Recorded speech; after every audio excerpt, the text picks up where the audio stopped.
La represión en la universidad, instalada en 1974, se acentuó en marzo de 1976. Más precisamente el 24 de ese mes, cuando las Fuerzas Armadas derrocaron el gobierno de la presidenta María Estela Martínez de Perón, quien había sido electa vicepresidenta por la fórmula Perón-Perón, que triunfó en las elecciones de 1973. Este golpe de Estado dio paso al denominado Proceso de Reorganización Nacional. Una parte importante de las víctimas de la dictadura serían miembros de las universidades. La relación de los militares con la universidad siempre fue compleja, pero se desata fuertemente la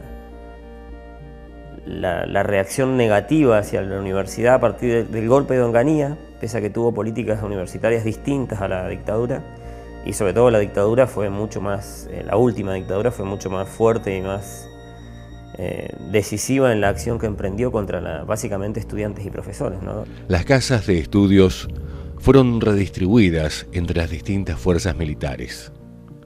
Los primeros interventores fueron integrantes de las Fuerzas Armadas, que ejercieron el gobierno de las instituciones por algunos meses.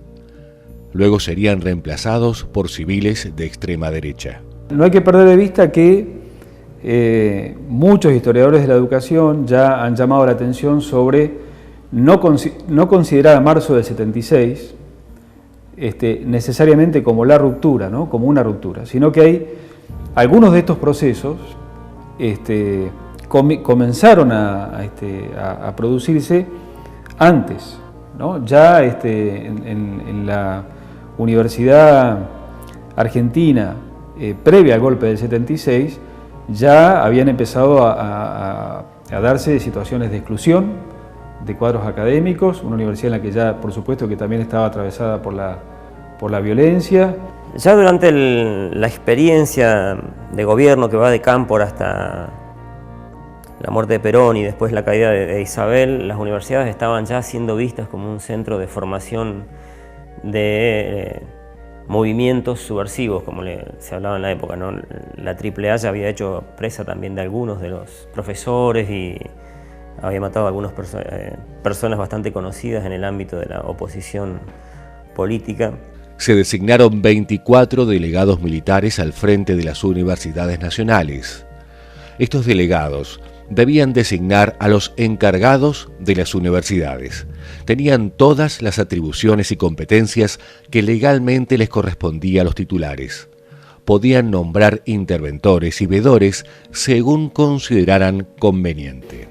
Indudablemente marzo del 76, de ninguna manera se lo puede obviar como un momento en el que se pone en marcha un proceso con características muy definidas, ¿no? Que ha sido, yo creo que a esta altura, suficientemente estudiado y tenemos por suerte ya mucha bibliografía que da cuenta de ese proceso, ¿no? Del 24 al 28 de marzo, el ministro de Educación, de forma interina, fue un oficial de la Armada, el contraalmirante César Augusto Gussetti.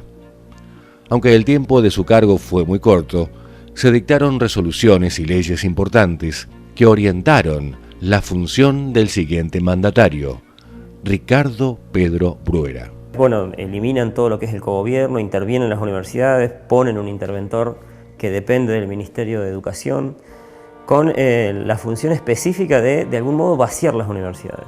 Algunas características del sistema universitario durante la dictadura son compartidas con el sistema educativo en general.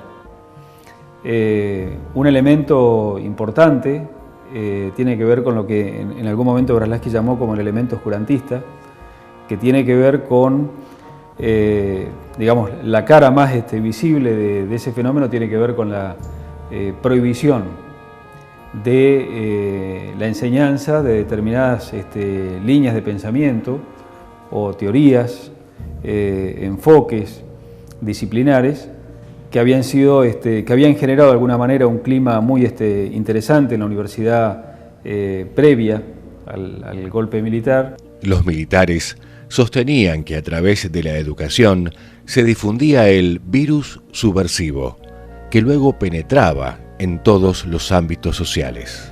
Y toda esa vitalidad académica, científica que se había generado en la Universidad Argentina, que en muchos aspectos era como un referente regional y también Europa miraba lo que se generaba también en la Argentina, sistemáticamente se desarticula durante la dictadura, ¿no? En ese contexto es que aparecen la política de cupos, los cursos de ingreso, el arancelamiento, una serie de medidas que tienden y tienen como objetivo sacar estudiantes de las universidades. Ricardo Bruera sostuvo en septiembre de 1976 que el sistema universitario estaba sobredimensionado en relación a las enseñanzas primaria y secundaria y que era necesario invertir la pirámide.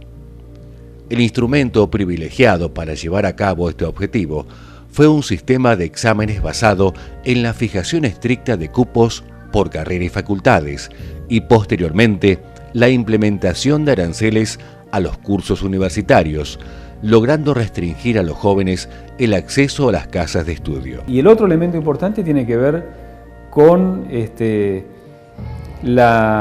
desaliento por el estudio en la universidad. Un espacio que comienza a ser visto como un espacio peligroso por los padres. No podemos admitir que los padres que mandan a sus hijos a estudiar corran el riesgo de que le devuelvan guerrilleros o cadáveres. ¿De qué estrato social provendrían los adolescentes drogadictos? Hay de todos, pero lamentablemente yo diría que es más fácil que los haya entre el ambiente estudiantil que entre el ambiente trabajador. Según lo veían ellos, está escrito en algunos documentos de la Junta, de la primera Junta sobre todo, la acción marxista internacional, como les gustaba decir, ¿no? El marxismo-leninismo internacional se infiltraba constantemente en las universidades y estos estudiantes, siempre inquietos, eran un caldo de cultivo muy propicio para estas ideas marxistas apátridas, como decían también, ¿no? Que era otro de los términos muy usuales. A veces el exceso de pensamiento puede motivar estas desviaciones. Hacia 1977, el número de vacantes fue de un 24% menos en relación con el año anterior. Pero en algunas universidades la proporción fue mayor.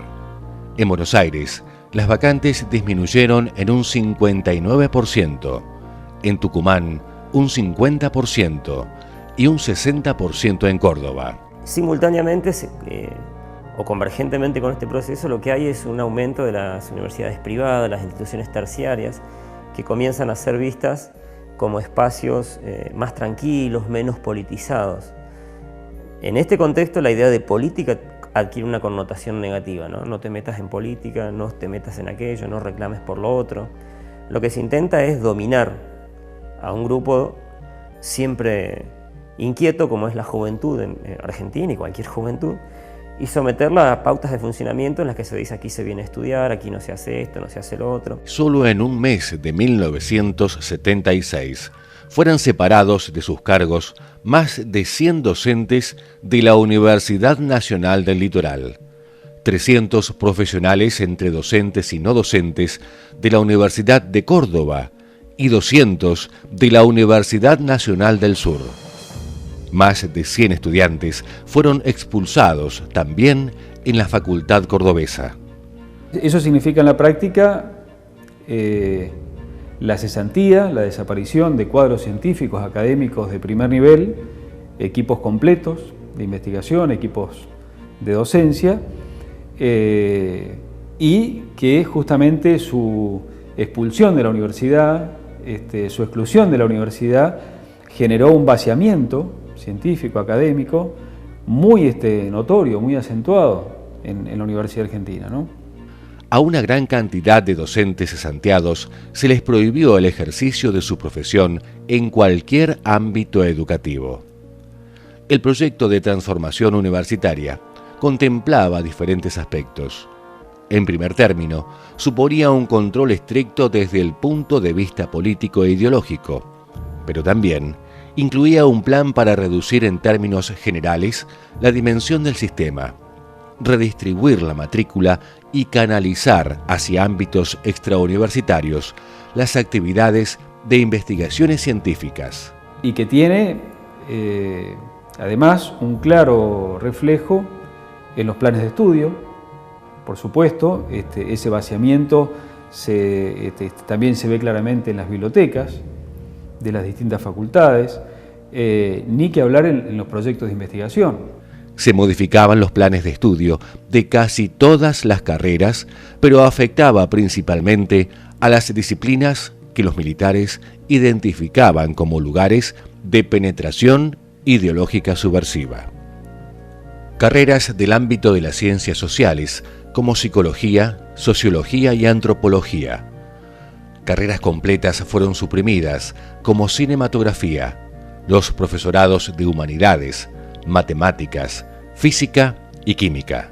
Y gozaban en esto también del apoyo de otras instituciones como la Iglesia, ¿no? No hay que olvidar a Monseñor Plaza en La Plata. Nunca se arrepintió de las barbaridades que dijo y de las cosas que pudo haber visto ocurrir y que nunca denunció. Por esos días, el arzobispo de La Plata, Antonio José Plaza, también advertía que los enemigos de la patria desplegaban su accionar apátrida en la universidad, cuna y foco de la guerrilla organizada. Organizaciones que representaban a diferentes sectores que actuaron de manera sistemática y de manera coordinada con las cúpulas militares para producir en la universidad ese proceso de vaciamiento, ¿no? Y de muerte, de silencio, de silenciamiento. Mientras que en 1974 al Sistema Universitario Nacional ingresaron 127.600 estudiantes, en 1977 el número descendió a 43.900. Los jóvenes siempre son un peligro para los regímenes autoritarios, porque los jóvenes son el germen de la libertad. Esa libertad que les permite pensar, imaginar, idear cosas nuevas. Y los regímenes autoritarios, como fue la última dictadura, el proceso, pero también las otras, eso les molesta, porque se aparta de lo que ellos quieren instituir como norma, como reglar, como pautar en el modo de funcionamiento de las sociedades. El presupuesto universitario de 1977 fue reducido en un 45% en relación al año anterior.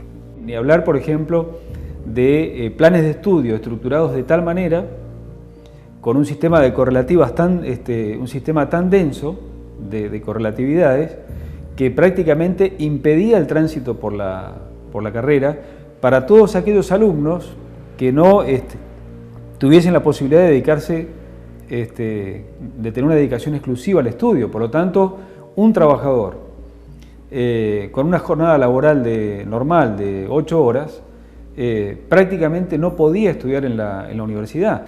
Probablemente si no hubiera sido el marxismo-leninismo y el comunismo internacional, la subversión apátrida y todo, hubiera sido cualquier otro motivo. Los jóvenes siempre son un riesgo cuando no se está dispuesto a darles participación, y las dictaduras y los gobiernos autoritarios claramente quieren tener todo bajo control. Aquello que se escapa de su control es una amenaza. Y el problema de los gobiernos autoritarios es que transforman eso que es una amenaza para ellos, logran hacerlo ver como una amenaza para todos. Y ahí está el problema más fuerte de este tipo de medidas, ¿no? Y de acciones. Una universidad en la que no había concursos, donde las cátedras de alguna manera se cubrían por la afinidad con el régimen, lo cual otro claro elemento de cómo se pensaba también la carrera universitaria como una forma de disciplinamiento social. Estos son los profesores que enseñan solamente estos contenidos, con esta bibliografía, y además para este tipo de alumnos.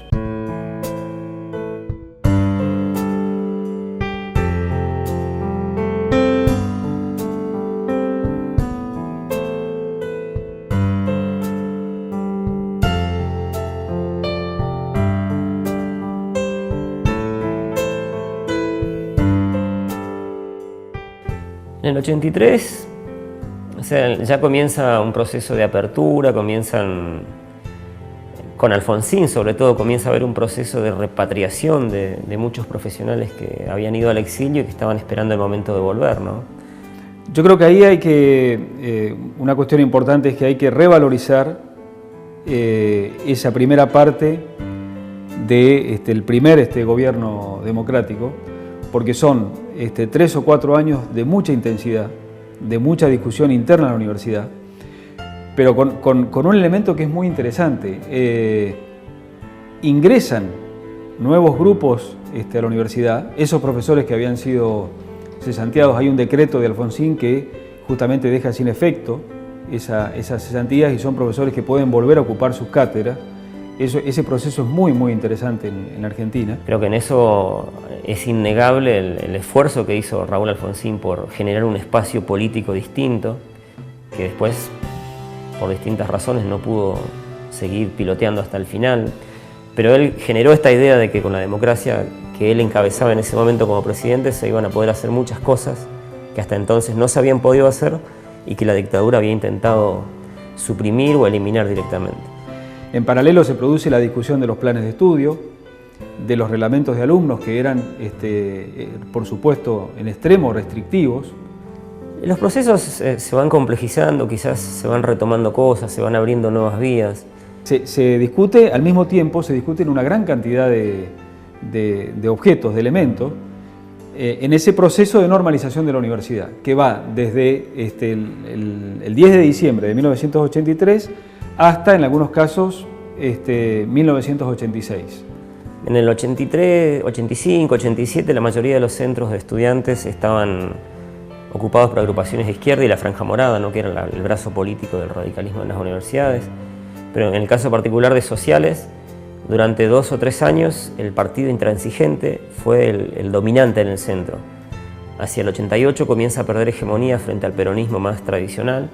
Las universidades recuperan la autonomía con rectores normalizadores, vuelven a conformarse los colegios con la representación de los claustros, todo eso en un marco de revisión de toda la normativa, la legislación universitaria en tiempos de la dictadura.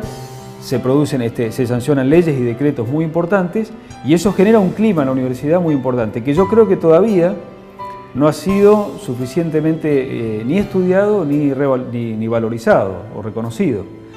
Eso se termina, pero todas estas ideas quedan dando vueltas, digamos. O sea, no es que la gente dejó de pensar y cambió. Y en ese contexto se empiezan a trazar esos lineamientos que en muchos casos constituyen la universidad actual. Pero en las universidades, por suerte, la matrícula ha crecido enormemente. Durante la dictadura la matrícula cayó muchísimo en las universidades públicas. Hoy la Universidad Pública Argentina, el sistema, tiene más de cerca de 45 universidades, creo, 1.200.000 estudiantes, 150.000 profesores. Las universidades cumplen en la Argentina una función muy importante. La universidad pública sigue siendo un espacio de pensamiento. La sociedad argentina en su conjunto sigue creyendo en la universidad pública, abierta, democrática. Pero la libertad es como una fuente surgente, ¿no? Siempre por algún lado brota y vuelve a surgir, digamos. Y por suerte en las universidades es un espacio privilegiado para eso también, ¿no? Con esa idea de que la universidad pública no tiene que resignar ese principio de dotar a la sociedad argentina de sus cuadros profesionales que sean capaces de trabajar al servicio de su pueblo. Lo que está un poco en discusión, me parece a mí, este es un punto de vista muy personal, es la propia idea de autonomía universitaria, ¿no? Y me parece que, como ha sido en la historia de la Universidad Pública Argentina, la idea de autonomía universitaria sin autarquía universitaria siempre están en una tensión difícil de resolver. Y yo creo que eso sigue estando presente en la universidad y los universitarios tenemos que tener con esa... por eso me parece que hay que plantearlo en términos de un valor que hay que defender, que hay que cuidar, pero no con la retórica, con el discurso. Esa idea de universidad se cuida, se construye todos los días con el trabajo que realiza cada uno en su lugar, en el lugar que le toca actuar. La oferta académica argentina actual se distribuye entre 102 instituciones universitarias, 48 de gestión pública y 54 de gestión privada, con ofertas de pregrado, grado y posgrado. Si bien el daño que causaron los represores es irreparable, el proceso terrorista no pudo con su peor enemigo. Las ideas no se matan.